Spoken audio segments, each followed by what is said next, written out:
بسم اللہ الرحمن الرحیم۔ اپنے شاعر منظر ہاشمی کا سلام قبول کیجیے۔ آج میری شاعری کا موضوع ہے جب میرے بچوں نے کبوتر چھوڑ کر مرغیاں پالنا شروع کر دی۔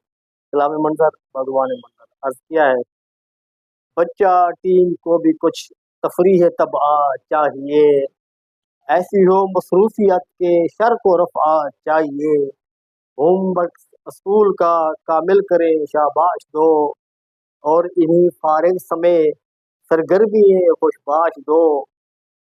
بچوں نے جو گھر کی چھت کو پا لیا بالکل فراغ، کھوجا ان کے ذہن نے مضبوط ڈربے کا سراغ، چند دنوں میں لائے کبوترانے رنگا رنگ، گڈرہوں کے گیت سے غوطے کمال اڑنے کا ڈھنگ، باجرہ ہر روز وہ کھانے لگے سیروں کے سیر، ساتھ ہی بیٹوں سے چھت پر ہو گئے ڈھیروں کے ڈھیر۔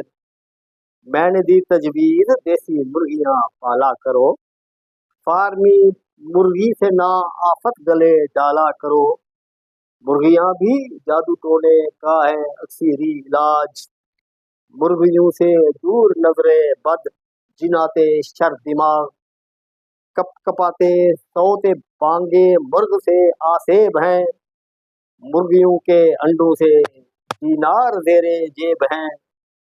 بچوں نے تفریح کو ایک نئی تجارت کر دیا، بچوں نے تفریح کو ایک نئی تجارت کر دیا، گھر کو رزق کے پاک خیر و برکتوں سے بھر دیا۔ انڈے کچھ بے حد غریبوں کو ہوئے درکار جب، انڈے کچھ بے حد غریبوں کو ہوئے درکار جب، رزق سے کچھ مفلسوں کے ہیں معاون کار تب، رزق سے کچھ مفلسوں کے ہیں معاون کار تب۔ آخری شعر، دیسی انڈے دیسی مرغی سے ہی صحت کا فروغ، دیسی انڈے دیسی مرغی سے ہی صحت کا فروغ، فارمی اشیاء ہے منظر ایک تشہیری دروغ، فارمی اشیاء ہے منظر ایک تشہیری دروغ۔